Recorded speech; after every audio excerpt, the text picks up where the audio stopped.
Parte 1, Cardo, capítulo 1. Durante 8 anos, sonhei com fogo. Árvores se incendiavam quando eu passava por elas. Oceanos ardiam em chamas. A fumaça adocicada impregnava meus cabelos enquanto eu dormia. E quando eu despertava, o aroma permanecia em meu travesseiro como uma nuvem. Porém, no instante em que meu colchão começou a queimar, acordei sobressaltada. O cheiro forte em nada se parecia com o vapor doce dos meus sonhos. Os dois eram tão diferentes quanto o jasmim neve e o jasmim carolina. Separação e união inconfundíveis. Parada no meio do quarto, localizei a origem do fogo. Uma fileira bem ordenada de fósforos se estendia no pé da cama. Eles se acenderam um após o outro, formando uma cerca de estacas flamejantes à beira do colchão.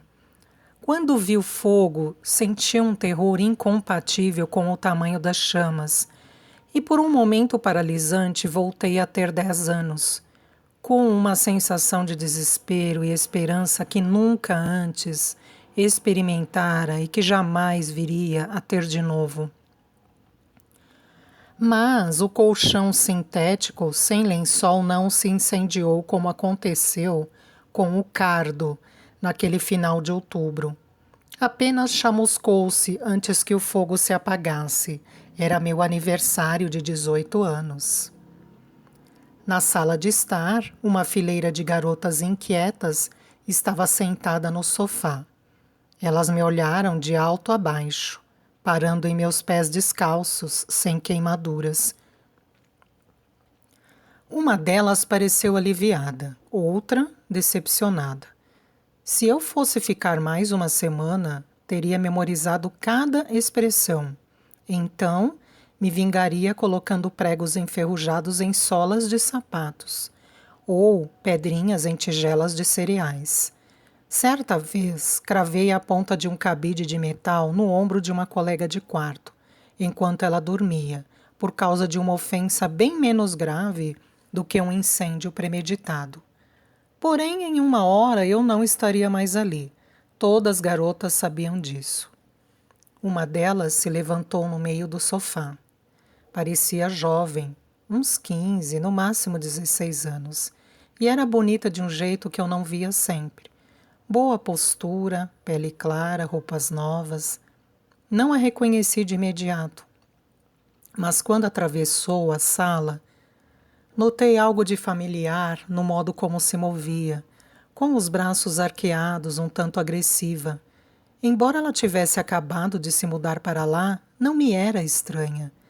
Então me dei conta de que já havia morado com ela nos anos que precederam a vida com Elizabeth, quando eu estava mais revoltada e agressiva do que nunca. Ela parou a poucos centímetros do meu corpo, seu queixo erguido projetando-se no espaço entre nós duas. O fogo, disse com a voz tranquila, foi presente de todas nós. Feliz aniversário! Atrás dela, as garotas se agitaram no sofá. Uma cobriu a cabeça com um capuz. Outra se enrolou um pouco mais num cobertor. A luz da manhã cintilou naquela fileira de olhos baixos, e de repente elas me pareceram jovens aprisionadas. As únicas maneiras de sair de um abrigo como aquele eram fugir, ser expulsa por causa da idade ou ser internada numa clínica psiquiátrica. Crianças daquele tipo não eram adotadas. Raramente, quase nunca, iam para casa. Aquelas garotas sabiam quais eram suas chances. Em seus olhos não havia nada além de medo. De mim, de suas colegas, da vida que haviam arranjado para si mesmas, ou que o destino lhes reservara. Senti uma inesperada onda de compaixão. Eu estava partindo. Elas não tinham escolha, precisavam ficar. Tentei forçar minha passagem em direção à porta, Mas a garota deu um passo para o lado, bloqueando o meu caminho. Sai da frente, falei. Uma moça que trabalhava no turno da noite colocou a cabeça para fora da cozinha. Não devia ter nem 20 anos, estava com mais medo de mim do que qualquer uma das garotas da sala. Por favor, disse em tom de súplica, é a última manhã, deixe-a passar. Esperei preparada, enquanto a garota na minha frente encolhia a barriga, com os punhos cerrados. Mas logo em seguida ela balançou a cabeça e virou as costas. Passei por ela. Ainda faltava 1 hora para Meredith vir me buscar. Abri a porta da frente e saí.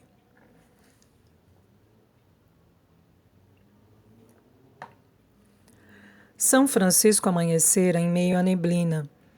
Eu sentia o frio, piso de concreto da varanda sob meus pés descalços.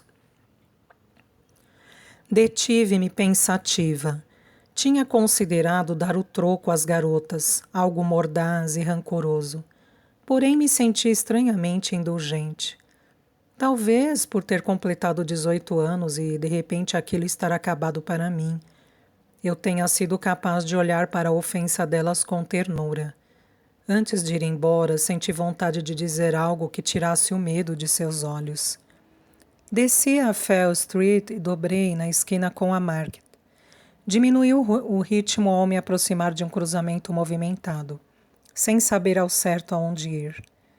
Em um dia comum, eu teria colhido plantas no Dubois Park, vasculhado o matagal do terreno baldio da Page Street com a Buchanan ou roubado ervas do mercado do bairro. Por mais de uma década, passei cada momento livre decorando os significados e descrições científicas das flores, embora quase nunca tenha usado a maior parte deste conhecimento. Utilizava sempre as mesmas, um buquê de calêndulas, luto, um vaso de cardos, misantropia, um pouco de manjericão seco, ódio. Minha mensagem raramente variava. Um monte de cravos vermelhos para a juíza quando percebi que jamais voltaria para o vinhedo. E uma peônia para Meredith, sempre que conseguia encontrá-las. Agora, enquanto procurava uma floricultura na Market Street, eu vasculhara meu diário mental. 3 quarteirões depois, cheguei a uma loja de bebidas, onde buquês embalados em papel murchavam em baldes debaixo das janelas gradeadas. Parei em frente à loja. Os arranjos eram quase todos de flores variadas, com mensagens conflitantes. Havia poucas opções de buquês coerentes. Rosas vermelhas e cor-de-rosa, um buquê murcho de cravos e, explodindo de seu cone de papel, uma profusão de dálias roxas. Dignidade. Soube no mesmo instante que essa era a mensagem que queria transmitir. Virando as costas para o espelho inclinado em cima da porta, enfiei as flores dentro do meu casaco e saí correndo. Estava sem fôlego quando cheguei de volta ao abrigo.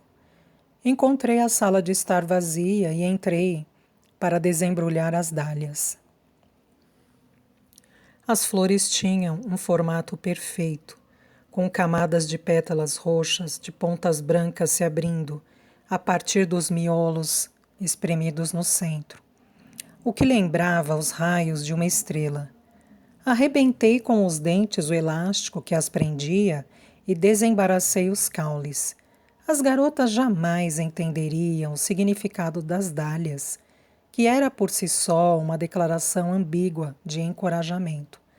Mesmo assim, senti uma leveza incomum enquanto seguia pelo longo corredor, enfiando um caule na fresta de cada uma das portas fechadas.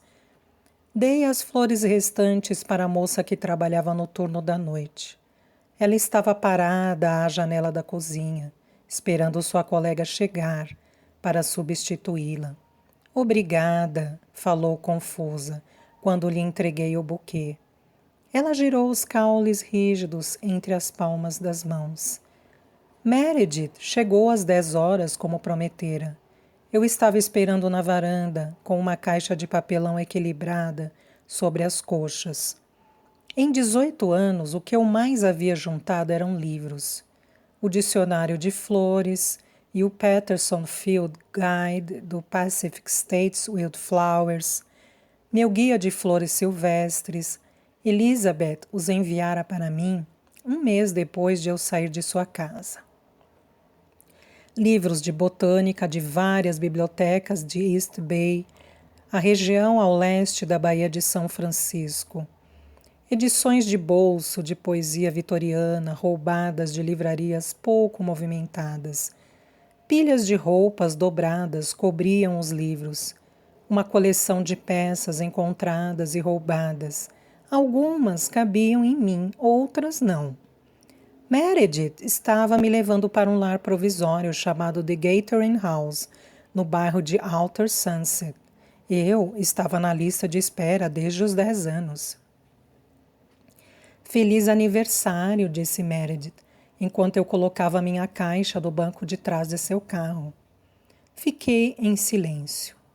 Nós duas sabíamos que aquele podia ou não ser o dia do meu aniversário. O primeiro relatório de meu dossiê registrava minha idade como aproximadamente 3 semanas. A data e o local de meu nascimento eram desconhecidos, assim como meus pais biológicos. O dia 1º de agosto tinha sido escolhido para fins de emancipação e não para comemorações. Eu me afundei no banco do carona ao lado de Meredith, fechei a porta e esperei que ela se afastasse do acostamento. Suas unhas postiças tamborilavam no volante. Afivelei o cinto de segurança. Mesmo assim, o carro continuou parado. Virei-me para encarar Meredith. Não havia tirado o pijama, então levantei meus joelhos vestidos de flanela até o peito e cobri as pernas com minha jaqueta. Corri os olhos pelo teto do carro enquanto esperava que ela dissesse alguma coisa. Bem, você está pronta? Perguntou. Dei de ombros. Então é isso, começou Meredith. Sua vida começa agora, daqui para frente. Não pode culpar mais ninguém além de si mesma. Meredith Combs, a assistente social responsável por selecionar as inúmeras famílias adotivas que me devolveram, queria me falar sobre culpa. Capítulo 2. Pressionei a testa contra a janela e fiquei observando as colinas passarem, secas por conta do verão. O carro de Meredith cheirava a fumaça de cigarro e no cinto de segurança havia mofo de algo que uma criança tivera permissão de comer ali. Eu tinha 9 anos. Estava no banco de trás, de camisola, com meu cabelo curto desgrenhado. As coisas não estavam saindo como Meredith queria. Ela havia comprado um vestido para a ocasião, azul claro, com ótimo caimento, enfeitado com bordados e renda, mas eu me recusara a usá-lo. Meredith olhava para a estrada à sua frente. Ela não me viu destravar o cinto de segurança, baixar a janela e colocar a cabeça para fora, até pressionar minha clavícula contra a porta. Erguendo meu queixo contra o vento, fiquei esperando que ela mandasse eu me sentar. Ela olhou para trás, mas não disse nada. Sua boca permaneceu uma linha cerrada e eu não conseguia ver sua expressão por trás dos óculos escuros. Continuei assim até Meredith pressionar um botão na sua porta que fez a janela subir alguns centímetros sem aviso. O vidro grosso se apertou contra meu pescoço esticado. Saltei para trás, quicando no banco e caindo no chão. Meredith continuou a fechar as janelas até o barulho do vento ser substituído pelo silêncio de dentro do carro. Não olhou para trás. Enroscando-me no carpete sujo, peguei uma mamadeira com leite rançoso debaixo do banco do carona e a atirei contra Meredith. O objeto atingiu seu ombro e ricocheteou de volta para mim, derramando um líquido azedo nos meus joelhos. Ela nem se mexeu. Você quer pêssego? Perguntou. Eu nunca recusava comida e Meredith sabia disso. Quero. Então, volte para o seu lugar, coloque o cinto que comprarei, o que você quiser na próxima barraca, de frutas que aparecer. Subi no banco e passei o cinto de segurança em torno da cintura. 15 minutos depois, Meredith parou no acostamento e comprou 2 pêssegos e uns 200 gramas de cerejas, que contei enquanto comia. Eu não deveria lhe dizer isto, começou ela enquanto voltávamos para a estrada. Meredith falava devagar, prolongando a frase para dar mais efeito. Então, fez uma pausa e olhou para mim, sem desviar o olhar da janela. Descansei a bochecha contra o vidro impassível. Então ela prosseguiu. Mas acho que você merece saber. Esta é a sua última chance. A última mesmo, Vitória. Está me ouvindo? Não respondi. Quando você completar 10 anos, o juizado vai declarar a inapta para a adoção. E nem mesmo eu vou continuar tentando convencer as famílias a aceitá-la. Se não der certo desta vez, você irá para um abrigo atrás de outro até a sua emancipação. Apenas me prometa que vai pensar nisso. Baixei o vidro e cuspi caroços de cereja ao vento. Fazia apenas 1 hora que Meredith tinha me buscado e me levado embora de minha primeira estadia em um abrigo. Foi então que percebi que devia ter sido mandada para lá por um motivo, para me preparar para aquele exato momento.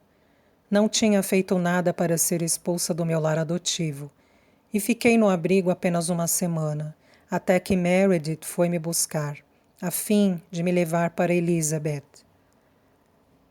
Seria típico de Meredith, pensei, me fazer sofrer para provar que tem razão. A equipe do abrigo tinha sido cruel. Todas as manhãs, o cozinheiro fazia uma garota gorda e negra comer com a blusa levantada até o pescoço, com a barriga saliente exposta, para que não se esquecesse de que não deveria comer mais. Depois, a responsável pelas crianças, senhorita Gale, escolhia uma de nós para ficar de pé à cabeceira de uma longa mesa e explicar por que nossa família não nos queria. Ela só me escolheu uma vez, e como fui abandonada ao nascer, pude simplesmente dizer: minha mãe não queria um bebê. Outras garotas contavam histórias sobre as coisas terríveis que haviam feito com seus irmãos, ou sobre como eram responsáveis por seus pais terem se tornado dependentes químicos, e quase sempre choravam. Porém, se o plano de Meredith, ao me colocar no abrigo, era que eu ficasse assustada e me comportasse, não tinha dado certo. Apesar da equipe, gostei de lá.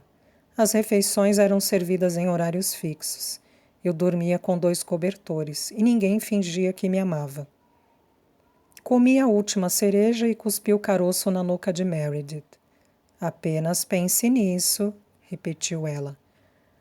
Como se quisesse me subornar para que eu refletisse sobre o assunto. Ela entrou num drive-thru e comprou uma porção de peixe, com batatas fritas fumegantes e um milkshake de chocolate. Comi depressa, fazendo sujeira, enquanto observava a paisagem árida de East Bay se transformar no caos superpovoado de São Francisco e, em seguida, se abrir em uma grande extensão de água.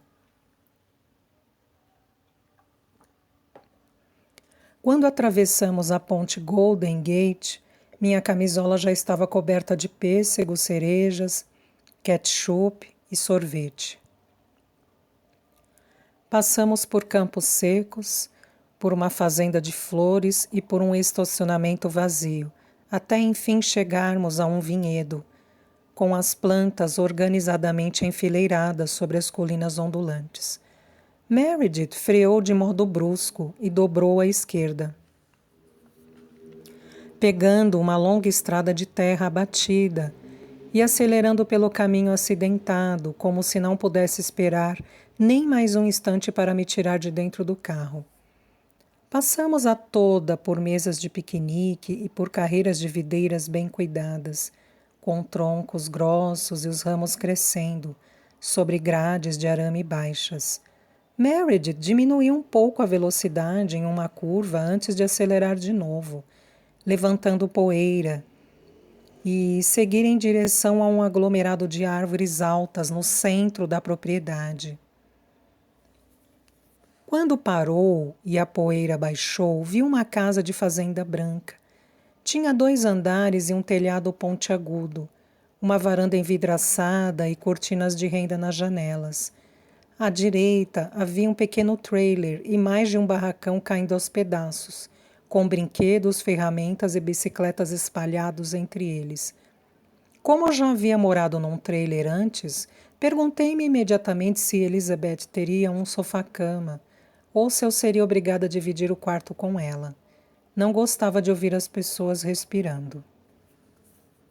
Meredith não esperou para ver se eu iria sair do carro espontaneamente. Desafivelou meu cinto de segurança, me agarrou por baixo dos braços e me arrastou até a entrada do casarão, enquanto eu chutava o ar.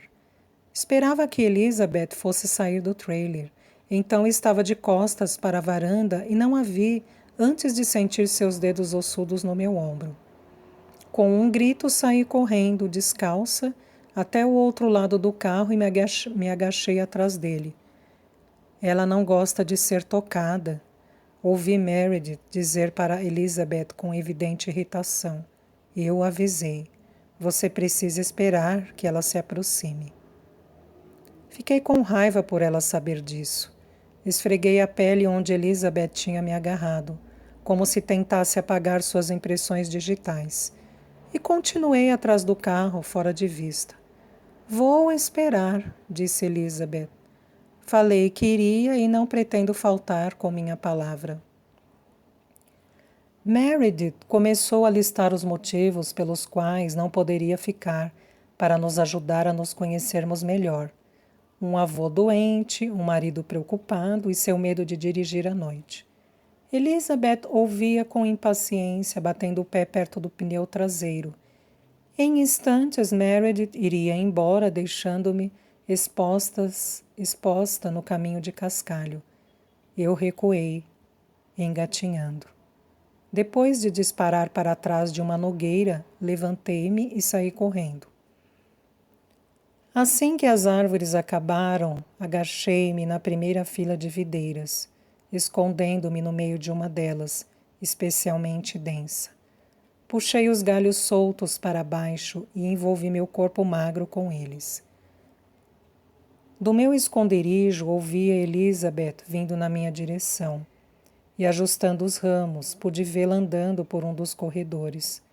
Quando ela passou pelo lugar onde eu estava, senti-me aliviada e deixei cair a mão com a qual cobria a boca.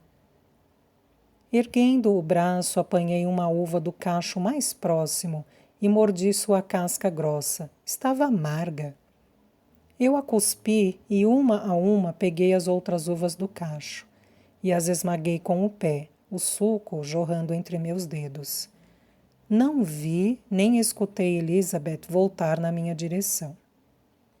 Mas, assim que comecei a esmagar um segundo cacho de uvas, ela enfiou as 2 mãos no meio dos galhos e me agarrou pelos ombros, arrancando-me de meu esconderijo. Então me segurou à sua frente com os braços estendidos. Meus pés balançavam a 1 centímetro do chão, enquanto ela me analisava. Eu cresci aqui, falou. Conheço todos os bons esconderijos. Tentei me libertar, mas Elizabeth me segurava firme pelos 2 braços. Ela colocou meus pés no chão, mas continuou me prendendo com a mesma força. Chutei terra para cima de suas canelas e, como ela não me soltou, dei pontapés em seus tornozelos. Ela não recuou. Rosnei e tentei morder seu braço esticado, mas ela previu o que eu faria e agarrou meu rosto. Apertou minhas bochechas até minha mandíbula afrouxar e meus lábios formarem um bico. Doeu e respirei fundo, sugando o ar pela boca.